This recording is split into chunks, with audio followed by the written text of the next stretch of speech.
They said that they've won.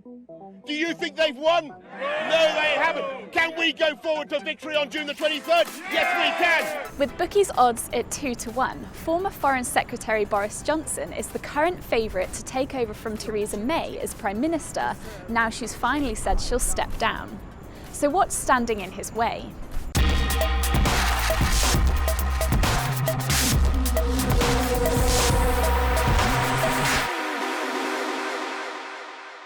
While Johnson is popular amongst his hard Brexit colleagues and grassroots Conservative members, he is still a divisive figure in the party. Several MPs have already said they would not be part of a Conservative party with Johnson as its leader. Get me a ladder.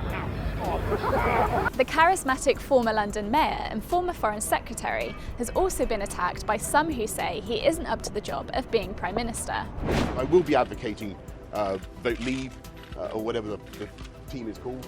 I understand there are many of them. I think that is basic, because I want a better deal for the people of this country. During his time in politics, Boris came under fire for undermining statesmanship-like credentials with a string of gaffes which he'll now have to overcome if he wants to enter number 10. Perhaps the most notable being while he was Foreign Secretary, when during the 2017 Select Committee hearing, he said Nazanin Zaghari-Ratcliffe was training journalists in the region. She was then told in Iranian court that her sentence could double. I do apologise. And of course I retract any suggestion that she was there in a professional capacity. Others include the time he claimed ping pong was originally a Victorian English invention called whiff-waff. Other nations, the French, looked at a dining table and saw an opportunity to have dinner. We looked at a dining table and saw an opportunity to play whiff-waff. Or when he knocked over a 10-year-old child during a game of touch rugby in Japan. Are you okay?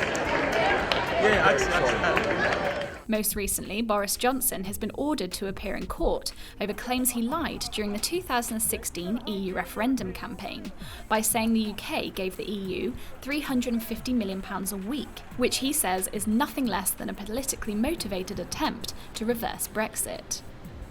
Mr. Johnson, do you accept that you deliberately misled the public?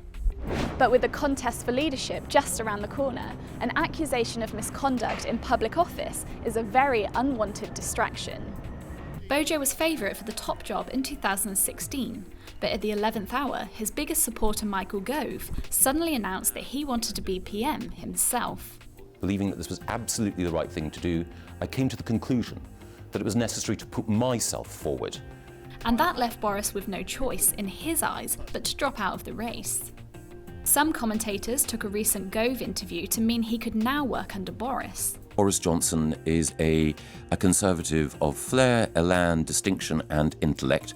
But since then, the Environment Minister has again put his hat into the ring to be Tory leader. I believe that I'm ready to unite this country and ready to unite the Conservative and Unionist Party, and I'm looking forward to a contest of ideas. Boris has the public backing of at least 10 MPs. Scott's Tory leader Ruth Davidson, who said she's willing to work with Boris as PM, and Jacob Rees-Mogg, the chair of the European Research Group. Mr. Mogg has also come to the defence of Johnson over the 2016 Leave campaign controversy, stating that the claims are completely irrelevant. The issue here is not whether the statement is inaccurate or not. The statement is clearly justifiable and always has been. But one thing that could stand in Bojo's way is the Tory election leadership process itself. So how does that work exactly?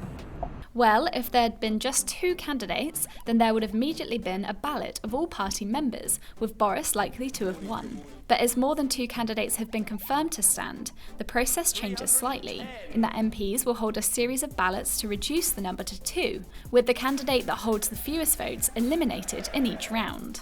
Within the Tory party, along with Boris, the frontrunners include former Brexit Secretary Dominic Raab at odds 5-1, Environment Secretary Michael Gove at 3-1, and Foreign Secretary Jeremy Hunt at 16-1. So, as candidates drop out of the race, Boris's fate could be decided by how many of their original supporters switch to Team Bojo, rather than Gove, Raab or Hunt. Boris could potentially not even make it to a vote of party members, and so the PM dream would be over. While Boris might be the Tory frontrunner to take over as the next PM, whoever does end up replacing Theresa May will be the leader of a bitterly divided party and is likely to face persistent calls for a general election.